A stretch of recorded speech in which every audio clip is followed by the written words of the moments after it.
Our topic today is California increasing its energy vulnerability? Welcome, Ronald Stein. Very welcome. It's a pleasure to have you here today, Ronald, again. Armando, glad to be aboard. Ronald is an engineer, senior policy advisor, and co-author of the Pulitzer Prize-nominated book Clean Energy Exploitations. Ronald, sorry, let me turn off these things here. Uh, uh, this podcast is based on an article published by Ronald this week. Let's remove and put Ronald here. Yeah. Ronald, more solar and wind in the electricity grid means more natural gas backup. Is it true? How does it work? Well, it definitely is true because wind and solar is really just a supplemental electrical generating system because they have unreliable electricity. You can't predict the weather, you can't predict the wind, and the sun only shines certain hours of the day. That it's basically, yeah, you need your backup for consistent, uninterruptible electricity because you're trying to run data centers and computers.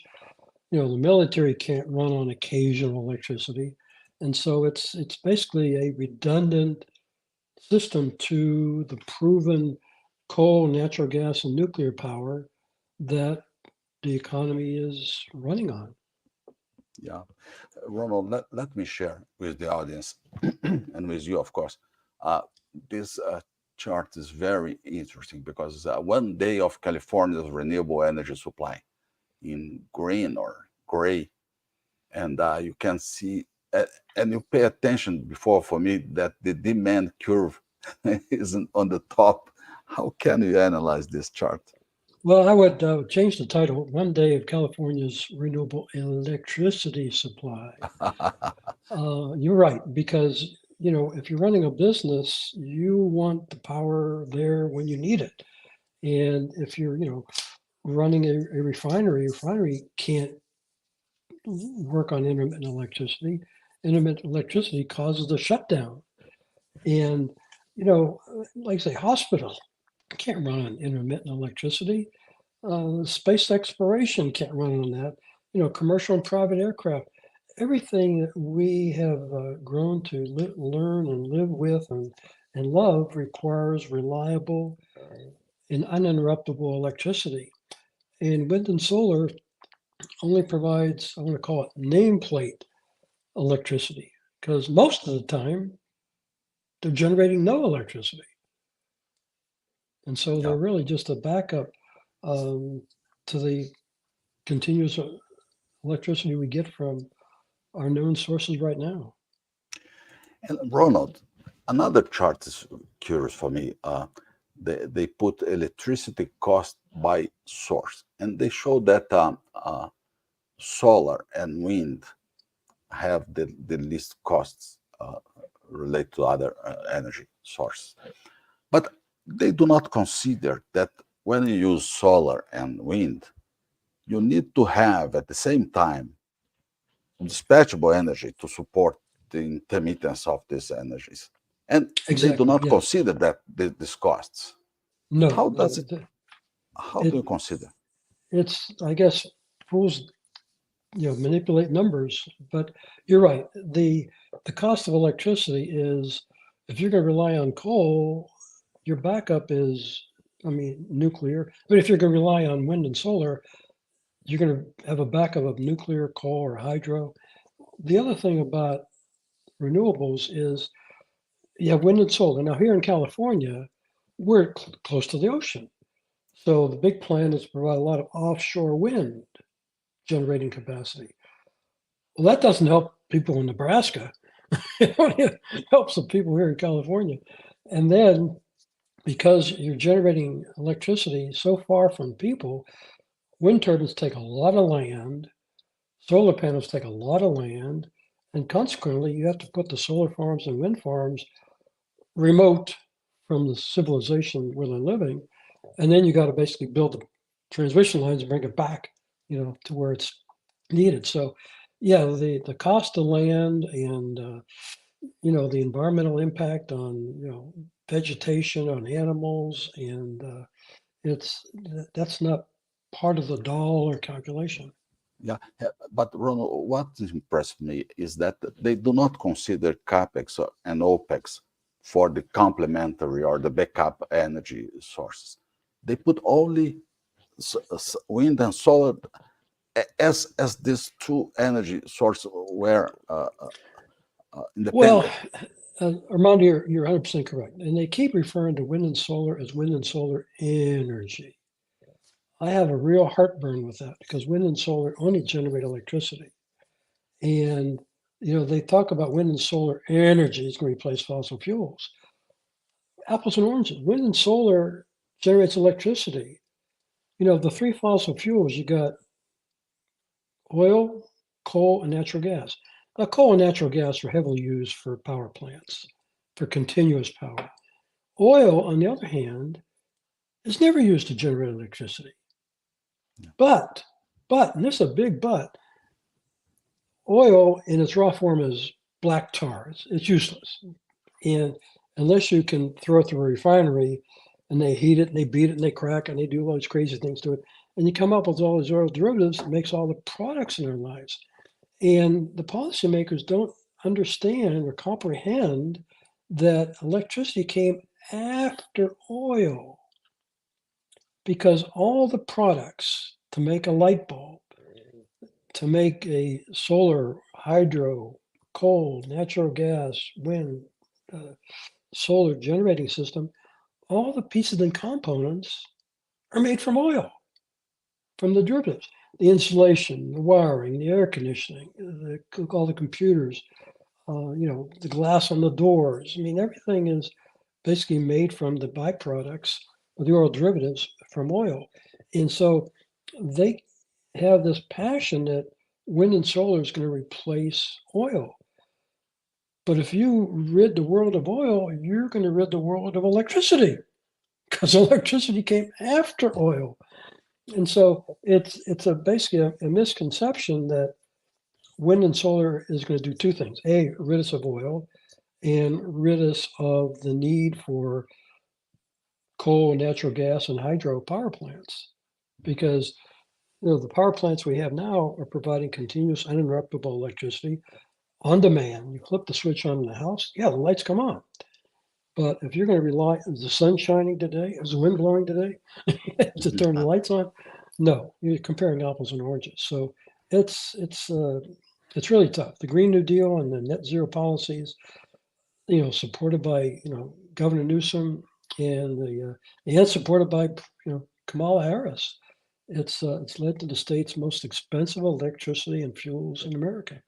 That's a good point. So I heard that California is one place in the United States with the highest prices of electricity and gas because it was pioneer in these renewable energies and do not have enough structure. What's the reason?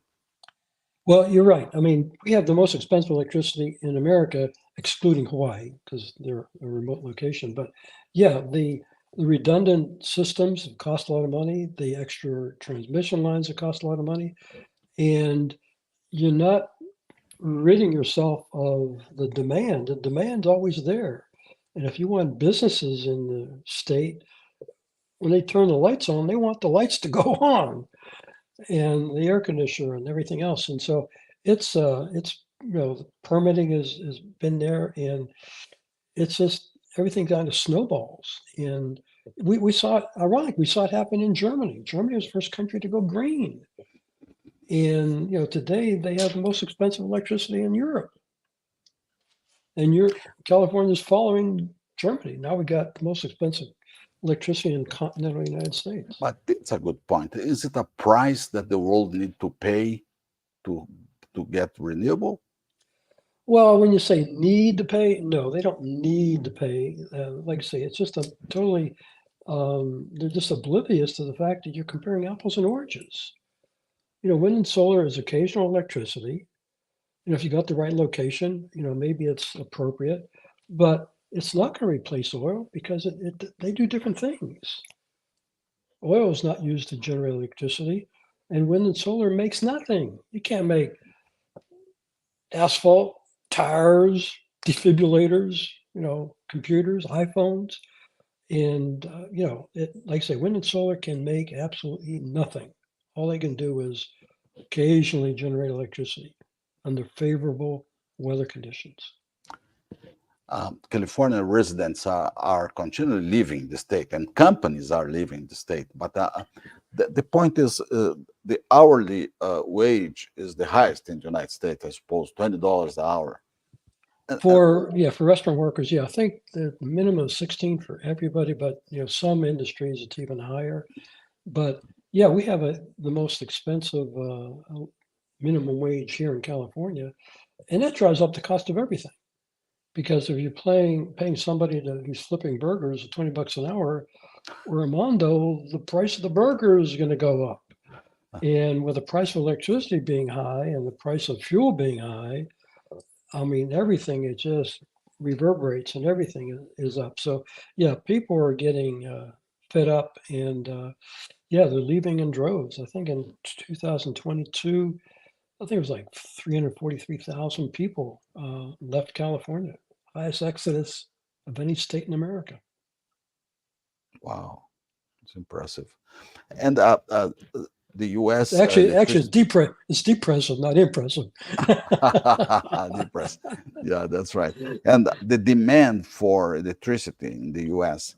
is expected to double in 2050. You mentioned in your article. Is come from solar and wind? No. I mean, artificial intelligence, data centers, electricity demand is going to go up. And artificial intelligence and data centers need continuous electricity. Yeah. Not occasional electricity. So they're going to have, more and more nameplate wind and solar, but the real electricity is going to come from, either hydro or nuclear, coal or natural gas, depending on the location, if it's, what's available to that location. So it's going to be a real challenge to meet these requirements because again, policymakers are just oblivious to the fact they're constantly comparing apples and oranges. What else we have? EVs, electric heating, because cooking cannot be with gas; will be only by electricity. Heating and cooking, EV charging, it's all electric. Now, you could have occasional electricity for EV charging. It just takes longer to charge your car. But if you're, cooking and heating the house, well, heating the house is usually at night when the sun is not shining. Mm-hmm. And so you got to be 100% reliable on as the wind blowing. So it's going to be a real challenge because, they keep wanting to rid the world of oil, but all the solutions are putting more and more demands for more oil. They want to build more wind turbines, more solar panels. They want, more EVs. Well, all the EVs are 100% made with the oil derivatives for products. Wind turbines and solar panels, all the parts and components are made from those oil derivatives. So all these solutions are coming up to rid us of oil, require oil for them to survive. And at the same time, homeless population is increasing, and they do not using these features, these capacities. So it's tough because most people are living paycheck to paycheck, and most people have very little savings. And so, if you're living paycheck to paycheck and you lose your job, you might be one paycheck away from being homeless. And once you're homeless, that's a real challenge because I think I mentioned it before. My granddaughter graduated from UC Santa Barbara, and my wife and I drove up to the graduation, and we had to drive through Los Angeles. And my GPS at the freeway is all messed up. Get off the freeway, so I'm driving through downtown LA, and Armando, it scared the hell out of me. Oh, You talk about hardcore homeless. Wow, and I don't know how all those people living in tents and sleeping bags are going to apply for a job somewhere. and make enough money to get out of that situation, you And know, it how, might be a one-way street. and how do the people eat? How food come to these people? Can't answer that. You know, it's amazing. Oh, These homeless people, for some way, they're homeless. You know, they can't afford to do anything, but they can afford the drugs. They can afford, oh, and somehow they get enough food from somewhere. oh. They got to be, you know, suffering from malnutrition because they can't be eating a balanced diet. I mean, it's, you know, I don't know about the health of the people. That's got to be something else too. Is there enough employment for these people in the US, or is another reason? Well, if they're qualified, like say, I found that a staffing company, PTS Advance, which does a lot of staffing in the energy sector, and there's a lot of jobs out there, a lot of jobs, and we're always looking for, you know, qualified people. But I look at the homeless as not being qualified people. Mhm, You know, mhm. how could you send someone homeless? I mean, you show up for an interview, you gotta be, you know, take a shower, get cleaned up. I don't know if they have any clean clothes to show up for an interview, or if they even have a resume. You know, Yeah. Returning to the energy topic, for the backup systems, the contingency systems for renewable, use normally natural gas, coal, and nuclear. And correct. California is closing nuclear. The last one, I suppose, you mentioned in your Oh article. yes, yes, yeah. Diablo Canyon is on the chopping blocks. The governor apparently recognized that we're running out of electricity, so he gave it a little bit of a life extension, but the clock is ticking. Yeah, Diablo Canyon is destined to go down. And when it goes down, there'll be less reliable electricity to support businesses. And, If, you know, most recently, Chevron, I think they founded California. You know, they left California for Texas. Supposing that you gonna to be the next governor of California, which energy you should choose to be the contingency, the backup system, natural gas, coal, or nuclear? But nuclear takes a long time to construct again, so it's impossible. You're right. Now, nuclear, there's a phenomenal amount of progress being made in nuclear. In fact, my op-ed that's coming out next Monday is talking about the Navy. The Navy's got a 50-year track record of nuclear. That's right. Since 1975, all the aircraft carriers and submarines of the Navy Submarines. are nuclear powered. They Yeah, got a 50-year track record. yeah. Why are we not? We want to reinvent the No, wheel? not rely on Look, that. Yeah. if I was governor, I would be spending less money on wind and solar and more on reliable electricity. Because I think, yeah, you're going to see nuclear is being accelerated around the world. And the other advantages too, it has a much longer lifespan. And the small modular reactors, the technology is there that, you know, they take very little land and can Mhm. provide a lot of power for a lot of people. So you're going to see developing countries going nuclear. They don't have the money to build wind and solar. No Mhm. reason to spend the money when you don't get no electricity out of it. But other countries in the United States are increasing nuclear. Oh, yes. California is decreasing. Uh, are Republicans in the other states that are doing this, or Democrats? Yeah, there's a lot of states that are basically doing more into nuclear. But yeah, for some reason, California is so Democrat that they're just following everything that Governor Newsom wants to do. And, you know, Kamala Harris was right there with Will Newsom while follow. she was, Yeah. yeah. So, yeah, my fear is all the policies and mandates have been implemented in California. My fear is Kamala wants to implement those successes for the Good other point. 49 states. Good And that point. would be devastating to the country. Did you capture in the last debate some trend in terms of energy from both candidates? Not too much on the way of energy. Like you say, you know, the impression I got, Kamala had the better laugh and a better smile. I didn't get much content out of what you were saying. Um, Trump seemed to be more on the defensive, most of the time. But um, yeah, I was really amazed at the lack of questions asked Yeah.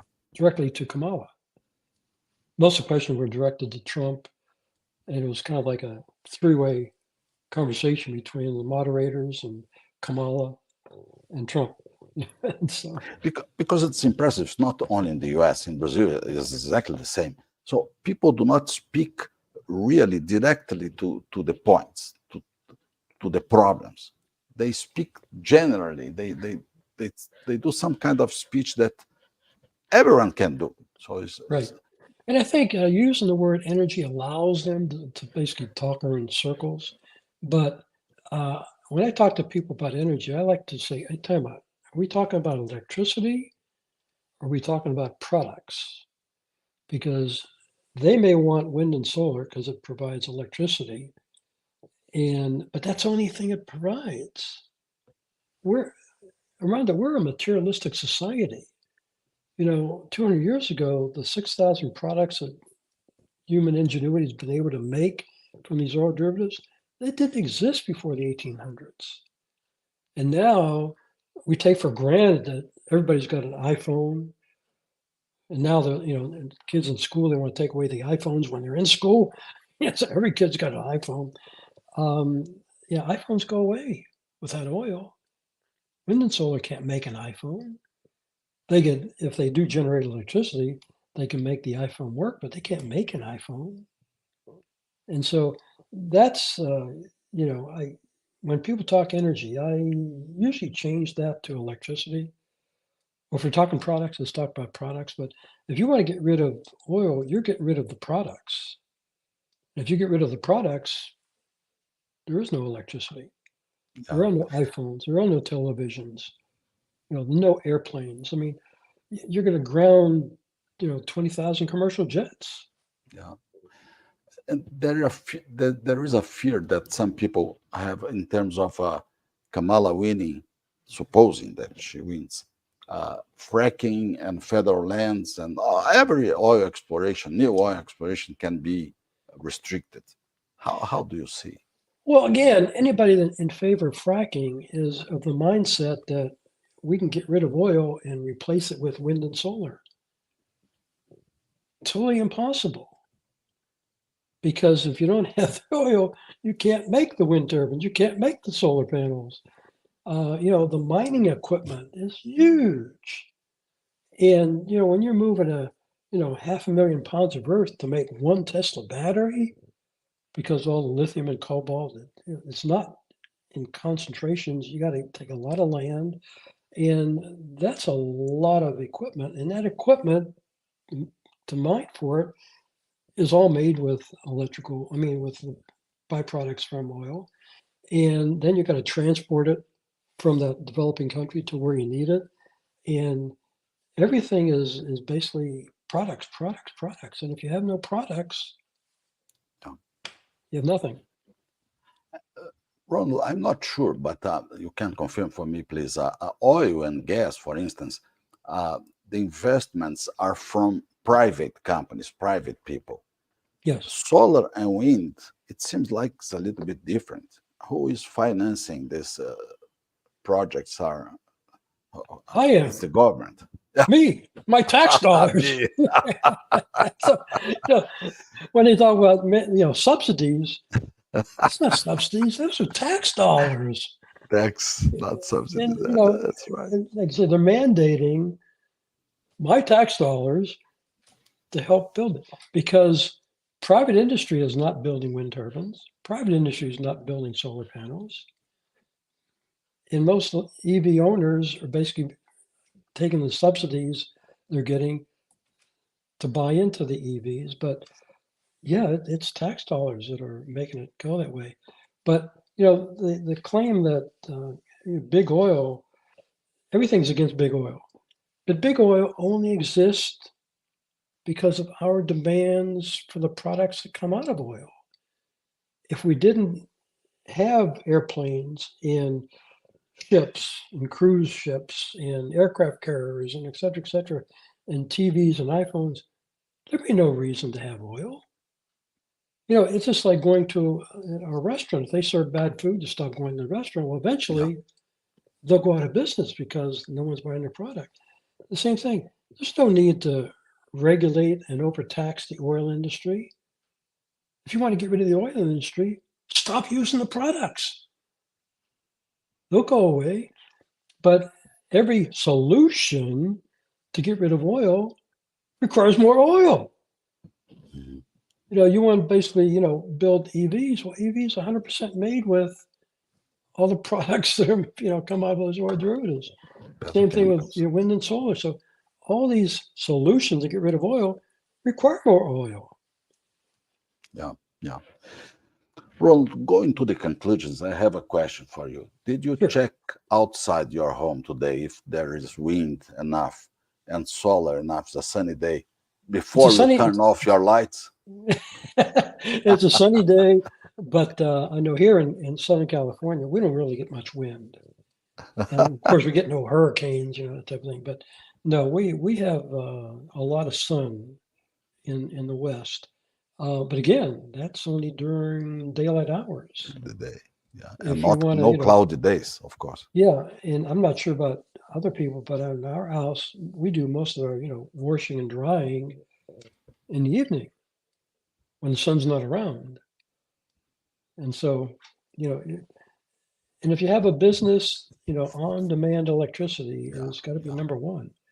If you have Unpredictable unreliable energy. electricity, what do you do with your employees? You have to pay your employees if lights are on or if the lights are off. Yeah. And yeah, it's really tough. So it's understandable because I think since 2005, there've been like 237 major businesses that have left California. Wow. And most recently, we're talking about small companies like AT&T, Hewlett Packard, ExxonMobil, Chevron. I mean, these are major, major players. And Oh, it's not only them Tesla. that leave. What's that? Tesla. Oh, Tesla yeah, left. yeah. It's another one. Yeah. Yeah. And when you consider that we have, like about 40% of the Teslas in the country here, Tesla left the state of California. Yeah, go. Um, but it's not really the business that's leaving because they support so many other businesses. Sure, sure. The supply chain, all the level, the several tiers of providers that are. I was at a lunch yesterday with somebody who's in the manufacturing business for airplane parts. And the comment was made that Boeing represents about 20% of the United States gross national product. Wow. Yeah, that's what I said. Wow. It's not only Boeing being big, but they support thousands of other companies that are making the parts that Sure. Boeing's putting together, to make the planes. But each of those companies then supporting restaurants and, No cleaning doubt. services and Rental, it cars, everything. just reverberates. So it might be possible that they represent 20% of the gross national product of the entire country. Impressive It's the number. same type thing when you get AT&T and Hewlett Packard and ExxonMobil and Chevron leaving. There's a lot of restaurants and cleaning services and repair shops that were dependent. Logistics, everything. Yeah, I mean everything just kind of fingers out everywhere. So Yeah. it's a major impact, and it's yeah, and a lot of people are very frustrated because when they leave, it seems like the cost of living goes higher. Yeah. You know, Yeah. so it's a Yeah. Yeah. challenge. Yeah. And forest fires and homeless. So it's not different from Brazil, okay? I'm talking about the US, but it's exactly the same or maybe worse in Brazil. But yeah, the world is going very bad, very bad. Yeah, so there's got to be conversations. And that's the thing that I have a passion for is to stimulate conversations To solve the that problems. yeah, because intermittent electricity generation is not going to solve our demands for continuous electricity Yeah, or satisfy our materialistic demands. yeah, that's right. That's right. Ronald Stein, again, a great pleasure to meet you today. Armando, You have a great day, and You stay out of too. those fires. Very far from that. Same here. Yeah. Thank you. Have a good day. Okay.